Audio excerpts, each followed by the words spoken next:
Hey, Rajee here. So, we all pick and choose our own battles. And as a trans woman, I certainly face battles every day out and about in society.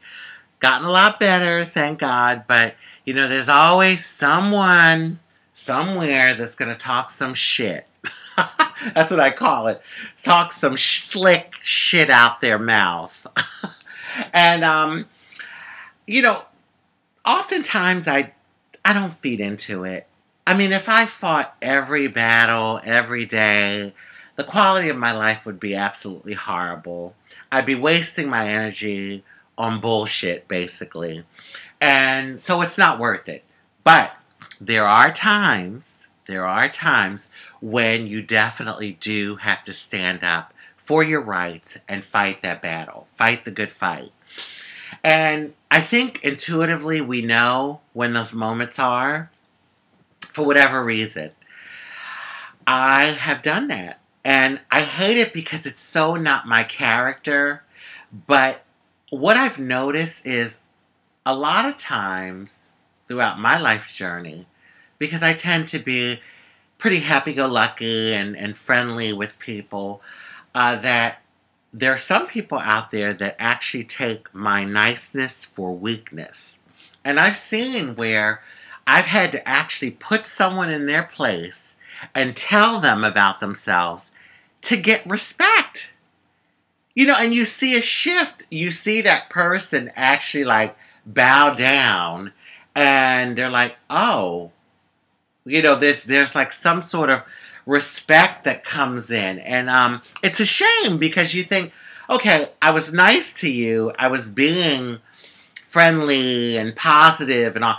You couldn't respect that. I had to bring the bitch out for you to give me some respect. But anyway, it is what it is. I remember this one particular situation. I was in a check cashing place and there was a guy in there and he saw me. I walked in and I saw him look at me and then he started preaching about, people are going to go to hell. And as soon as I walk in now, the preaching starts. So, hello, we know who this is directed towards. And that, there are people walking around that are abominations. And I'm ignoring them. I'm just focused on doing what I need to do. I think I needed a money order or something. And this man actually gets up in my face and tells me, oh, and you're going to hell. And I looked at him and I says, well, then I guess I'll meet you there then. Because according to the doctrine that you're preaching from, thou shalt not judge.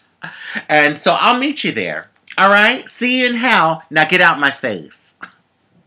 He shut up and that was the end of it. Because, sometimes you just have to shut people down. I'm sorry. All right, so recently I was in the nail salon. I walked in. I have a special girl that I go to. She's really nice.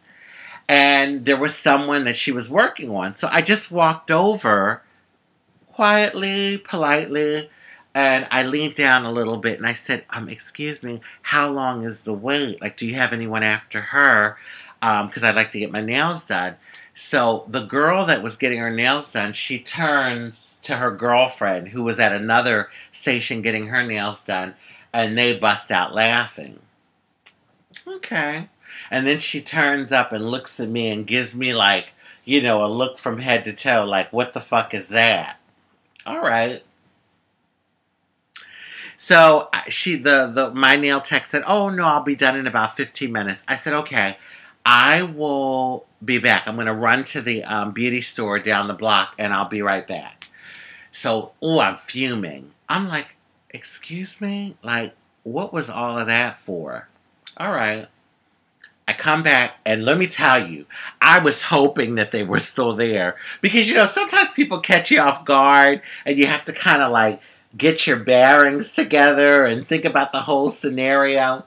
So when I get back, the girl that like eyed me from head to toe and was laughing at me, she's still there, but she's done now. And she's sitting waiting. She's waiting for a girlfriend.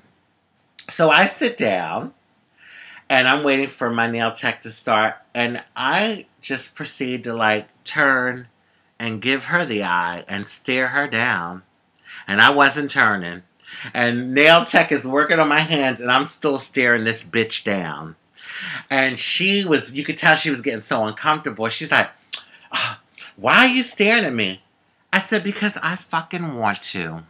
Just like you felt like you had the right to laugh at me when I came in here, I have the right to stare. And that's what I'm doing.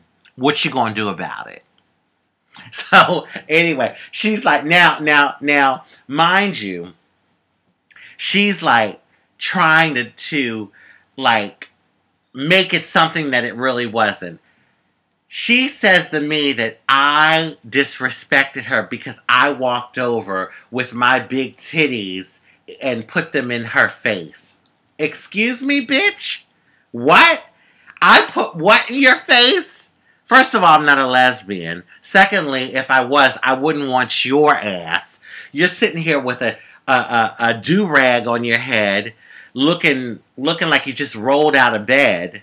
Okay, meanwhile, you know me, honey. Makeup freshly done, hair done, outfit, you know. But hey, I'm not one to judge. If you want to come out the house looking like that, that's fine. That's your prerogative. But then don't try to diss me. You know what I'm saying? Because then I'm going to really tell you about yourself. Sometimes, if I choose to fight that battle. And this day I did. So, anyway, she's like, yeah, I said, excuse me. Now, I'm thinking, you wouldn't say that shit to if I was a biological woman. You would not dare come out your mouth with that crap. I came and put your titties. Yeah, I happen to have big tits. But they weren't in your face with your, I think she had maybe A cups or a B, a small B. Don't hate, honey. Appreciate. Okay, so anyway, she's telling me that I disrespected her. No. Let me tell you something. And I laid it down to her. I said, that's not the real issue. The fact is, you can't take it. You can't take the fact that I'm a trans woman walking with my head up high, living my life, and getting my nails done. Just like you have the right to. You can't take me. And that's the real deal. Don't try to put some bullshit stuff in there about me coming and disrespecting you, putting my titties in your face. You were sitting down. Honey, I'm a tall girl. How are my titties in your face? So now she's like, oh, girl, let's get out of here before. I said, yeah, I think you should because you do not want me to stand up. You do not want, I am a lady and I'm very loving and I have a humanitarian spirit.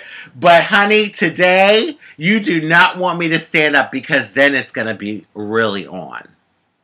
So she walks out with her girlfriend. So now everyone in the nail salon, they're all like, you know, looking and like, and I said to them, I said, listen, I said, I've been coming here for years. You can ask any of these girls. I come in here, I mind my business, I'm peaceful, I'm polite, very loving, and I don't deserve that. I said, you know, she had a nerve to be laughing at me for the way I look, I guess, or the way I am. But look at her. She had a damn do-rag on her head. She looked like she rolled out of bed. And she has a right to come out in the street like that. So I have a right to come out the way I want to come out. You know, and so anyway, there was an older Caucasian woman that was sitting next to me in the next station.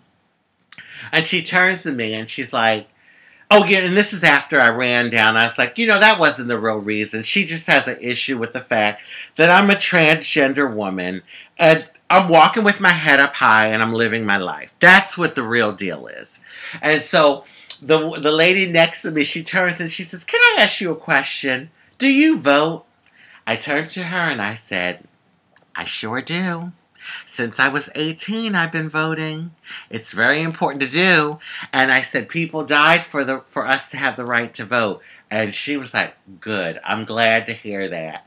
And so, anyway, that was another time that I just had to come out of my character because it's so not me to... even after I do something like that, I feel so, like, drained and, like, so out of sorts because it's not me. It really isn't. But what I've learned is that sometimes in life, you really do have to take a stand. And I've learned that throughout my life journey. There was a time when I didn't, and a lot of times I was walked over and taken advantage of. So, sometimes you gotta read a bitch. Love, peace, and blessings.